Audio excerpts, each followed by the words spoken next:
오늘 우리가 읽는 이 사무엘하 19장 말씀은 이제 승리를 한 다윗이 어떻게 다시금 나라의 기강을 세워가는가 하는 모습을 보여주고 있습니다. 많은 사람들이 압살롬의 편에 서서 다윗을 대적하여 전쟁을 치루었습니다. 그러므로 이제 분열된 그들의 마음을 돌이키는 일은 다윗의 몫이었어요. 여러분, 이 둘로 나뉘어진 이 백성들의 마음이 다시금 하나의 마음으로 연합하는 일이 결코 쉽지 않음을 오늘 말씀을 통해서 우리가 보게 되니, 사실 오늘날도 그러지 않아요? 국민의 마음이 나눠지게 되면 다시금 하나가 된다고 하는 것이 너무나 어려운 것이니, 여러분, 그와 같은 모습이 바로 이스라엘 백성들에게도 있음을 우리가 보는 것입니다. 이 위기의 때에 한때 이스라엘의 영웅이었습니다. 그런데 이 다윗이 아들을 잃은 슬픔과 그리고 자신의 죄로 말미암아 이와 같은 상황이 되었다 하는 그 자책감, 죄책감, 우울감에서 헤어나오지를 못하고 있어요.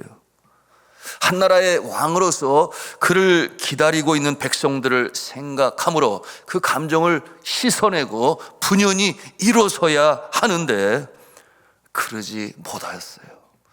어서 속히 회복이 돼야 하는데 그 충격과 아픔이 여전히 다윗을 다윗답지 못하게 그렇게 만들고 있습니다. 이와 같은 모습을 보면서 참 이 공인의 자리는 참 쉽지 않은 자리다 하는 것을 보게 돼요. 슬퍼도 슬퍼하지 않는 것처럼, 그렇지 않습니까? 아파도 아파하지 않는 것처럼, 언제고 그를 믿고 따르며 지원하는, 그를 따르는 자들 앞에서 강한 모습을 보여주어야 하는 것이 많은 사람들이 생각하는 이상적인 지도자의 모습입니다. 따르는 자들은 언제고 이 강한 지도자의 모습을 존중하고 존경하고 기대하기 때문이죠. 여러분, 이 사적인 일로 이 지도자가 자신의 감정을 제대로 다스리지 못하면 그 모습으로 말미암아 결국 그를 따르는 자들이, 백성들이 그 사기가 떨어지기 때문에 그러한 것입니다. 저는 이 산돌중앙교회 담임 목사의 이 리더십을 가지고 있습니다. 늘 두렵고 떨리는 마음으로 감당해야 할 직분이죠. 저는 천성적으로 그렇게 강한 성품의 소유자가 아니에요. 그러므로 온유하고 신미적인 그런 성품을 가지고 있습니다.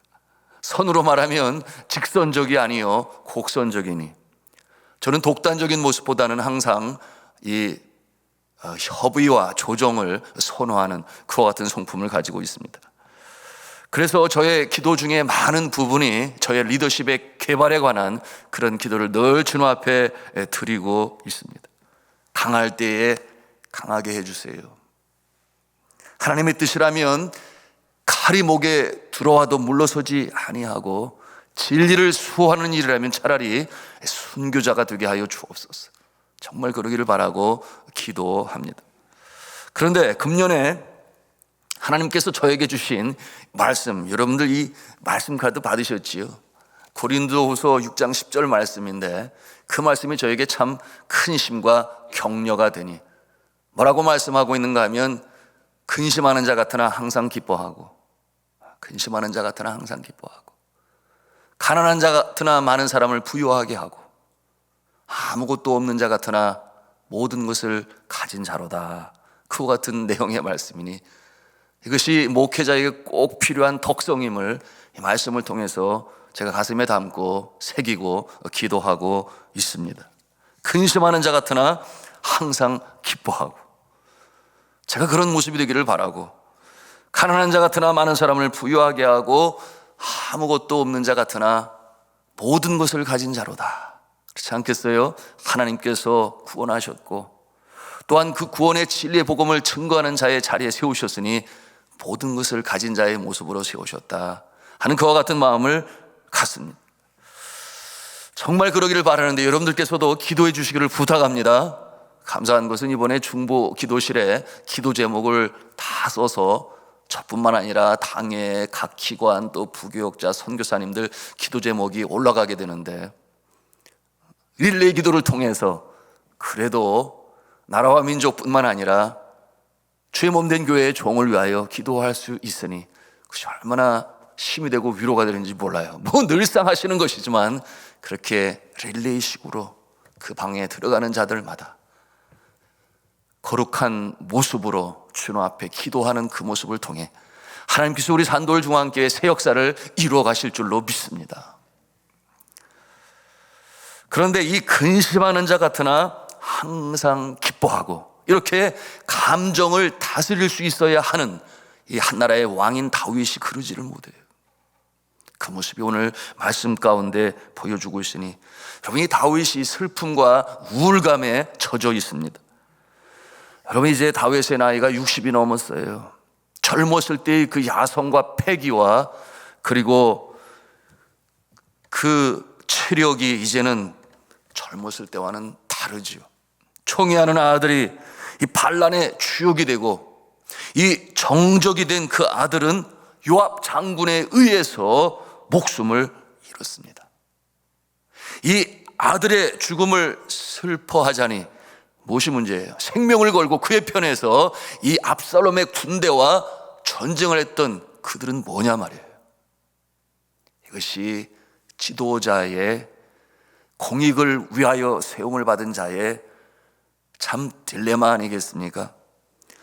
여러분, 자신의 편에 서 있던 군대의 사기가 땅에 떨어지게 되니 그들이 그런 생각 갖지 않겠습니까? 우리가 왜 전쟁을 했나? 누구를 위하여 한 것인가? 뭐 이런 생각을 얼마든지 가질 수 있죠. 오늘 본문 말씀 1절과 2절이 그 내용인데요, 함께 읽도록 하겠습니다. 시작. 어떤 사람이 요압에게 아뢰되 왕이 압살롬을 위하여 울며 슬퍼하시나이다 하니 왕이 그 아들을 위하여 슬퍼한다 함이 그날의 백성들에게 들리매 그날의 승리가 모든 백성에게 슬픔이 된지라. 여러분, 이 승리하였으면 기쁨이 되어야 하는데 오히려 승리가 슬픔이 되었나이다. 왜냐하면 다윗 왕이 바로 그런 모습을 하고 있기 때문에 그런 것이죠. 그러므로 승리를 한 군사들과 백성들은 어떠한 모습이 되었습니까? 우리 3절 말씀을 함께 또 보시겠습니다. 읽습니다. 시작. 그날에 백성들이 싸움에 쫓겨 부끄러워 도망함 같이 가만히 성읍으로 들어가니라. 전쟁에서 승리하여 승전가를 부르며 성 안으로 들어가야 할 자들이 오히려 거꾸로 패배한 군사처럼 부끄러워 도망함 같이 가만히 성읍으로 들어가야 하는 신세가 되었다. 누구 때문에? 다윗 때문에. 그러한 때 다윗의 모습은 어떠합니까? 우리 4절 말씀을 같이 또 읽습니다. 시작. 왕이 그의 얼굴을 가리고 큰 소리로 부르되 내 아들 압살롬아 압살롬아 내 아들아 내 아들아 하니, 여전히 슬픔에서 헤어나지 못하는 한나라의 왕 다윗, 참 다윗답지 않은 다윗의 모습을 이렇게 보여주고 있습니다. 이와 같은 때에 이 요압 장군이 가만히 있지 아니하지요. 그러므로 그가 다윗을 만납니다. 첫째, 이 압살롬을 죽인 자신은 뭐가 되는 것입니까? 그렇잖아요. 둘째, 전쟁을 치러 승리한 군사들의 사기가 땅에 떨어졌습니다. 나라가 다시금 일어서야 되는데 군주가 군주로서의 채통을 잃었어요. 그 다윗의 모습을 보면서 참지 못하여 요압이 다윗에게 직언을 하게 되니, 여러분 5절 말씀을 같이 또 함께 보시겠습니다. 시작. 요압이 집에 들어가서 왕께 말씀드리되 왕께서 오늘 왕의 생명과 왕의 자녀의 생명과 처첩과 비빈들의 생명을 구원한 모든 부하들의 얼굴을 부끄럽게 하시니. 무슨 말씀이에요? 그러시면 아니 됩니다. 그럴 때가 지금 아닙니다. 그런 내용으로 말하는 이 신하의 충언인 것입니다. 그런데 요압의 성품과 기질이 이 말 속에도 나타나지 않아요? 권력을 지키기 위해서는 항상 그랬어요. 강직하고 직선적이고 저돌적이고 그리고 폭력적인 그 같은 요압 장군의 기질이 그대로 나타나니, 여러분 6절과 7절 말씀이 그 모습을 또 보여줍니다. 함께 6절 7절 읽습니다. 시작. 이는 왕께서 미워하는 자는 사랑하시며 사랑하는 자는 미워하시고 오늘 지휘관들과 부하들을 멸시하심을 나타내심이라. 오늘 내가 깨달으니 만일 압살롬이 살고 오늘 우리가 다 죽었다면 왕이 마땅히 여기실 뻔하였나이다. 이제 곧 일어나 나가 왕의 부하들의 마음을 위로하여 말씀하옵소서. 내가 여호와를 두고 맹세하옵나니 왕이 만일 나가지 아니하시면 오늘 밤에 한 사람도 왕과 함께 머물지 아니할지라. 그리하면 그 화가 왕이 젊었을 때부터 지금까지 당하신 모든 화보다 더욱 심하리이다 하니. 지금 왕의 모습은 마치 압살롬은 살고 그리고 당신의 군사들은 패하는 것을 더 좋아하는 그 모습처럼 보이니 이게 어찌된 일입니까? 그런 내용으로 직언을 하는 것이니 속히 일어나서 전쟁을 치른 군사들의 사기를 진작시키시고 만약에 그렇지 아니하면 젊었을 때부터 지금까지 당한 그 어떤 화보다도 더 큰 화가 왕에게 임하게 될 것입니다. 얼마나 칼 같은, 그렇잖아요? 그런 내용으로 충언을 하는데 뭐 틀린 말은 아니지요. 맞는 말이지요. 여러분, 이 사울왕의 위협을 피하여 도망할 때부터 그의 곁에서 다윗을 호위했던 요압이에요. 그의 누이 수르야의 아들이니 조카가 되는데 그렇게 평생으로 다윗을 곁에서 호위했던 요압. 그러나 그는 아주 권력을 지킴에 있어서는 피도 눈물도 없는 그와 같은 인격의 기질의 소유자였어요. 자, 이와 같은 내용으로 다윗에게 말할 때에 이 다윗이 비로소 정신을 차리고 이제 군주의 모습으로 돌아오게 됩니다. 둘로 나뉜 이 나라의 이 모습을 다시금 하나로 만드는 일에 다시금 일어서게 된 다윗의 모습을 우리가 대합니다. 그 내용이 이제 8절에 나타나는데 왕이 일어나 성문에 앉았다, 그렇게 표현하고 있어요. 정사를 돌보기 위해 다시금 감정을 가라앉히고 일어선 다윗의 모습인데 우리 8절 말씀을 같이 읽겠습니다. 시작. 왕이 일어나 성문에 앉음에 어떤 사람이 모든 백성에게 말하되 왕이 문에 앉아 계신다 하니 모든 백성이 왕 앞으로 나오니라. 이스라엘은 이미 각기 장막으로 도망하였더라. 자, 성도 여러분, 오늘 이 말씀을 통해서 우리가 배우는 영적 교훈은 무엇입니까? 앞에서도 말씀으로 나누었어요. 여러분, 이 지도자의 자리는 하나님께서 세우시는 자리입니다. 그러므로 공과 사가 분명해야 되는데요. 로마서 13장 1절에 말씀하지요. 권세는 하나님으로부터 나지 않음이 없나니 모든 권세는 다 하나님께서 정하신 바라. 지도자는 이 공의를 실천하는 자입니다. 지도자가 갖춰야 할 가장 큰 덕목이 무엇이겠습니까? 나보다는 우리를 먼저 생각하고 행하는 자, 그것이 지도자의 가장 큰 덕목이겠죠. 나보다는 우리를 먼저 생각하는 자이어야 합니다. 그래서 힘든 자리예요.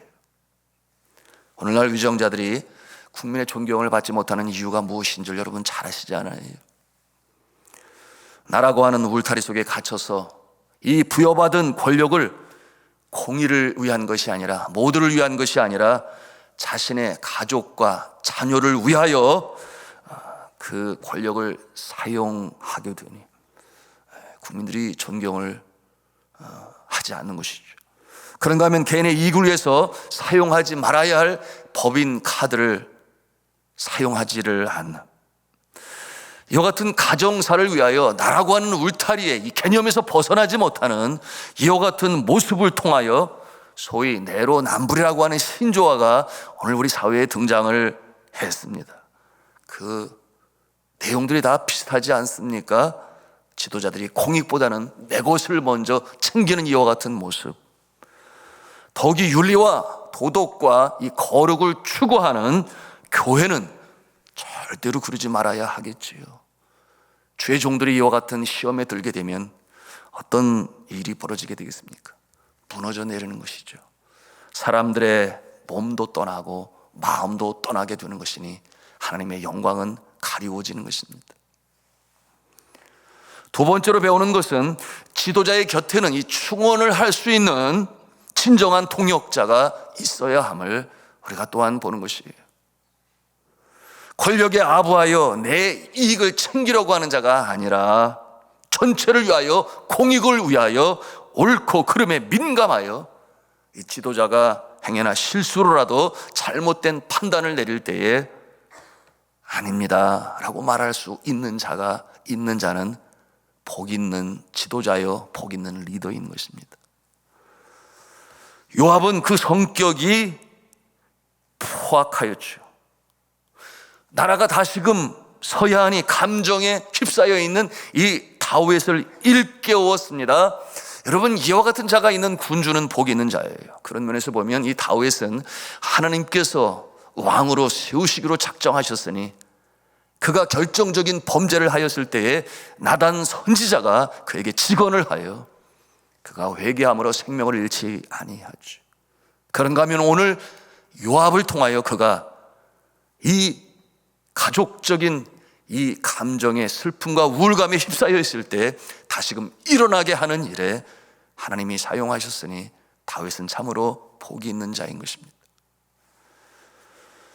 세 번째로 배우는 것은 충언을 듣는 지도자가 되어야 한다는 것입니다. 물론 본인 스스로가 깨달아서 옳은 길로 간다면 그것보다 더 좋은 모습은 없겠지요. 그러나 그러지 못할 때에 충언을 하는 동역자든 신하든 곁에 있는 자가 직언을 할 때에 그것을 듣는 자. 여러분, 다윗의 됨때미를 오늘 말씀을 통해서도 우리가 보는 것이니 8절에 왕이 일어나 성문에 앉았다 그랬어요.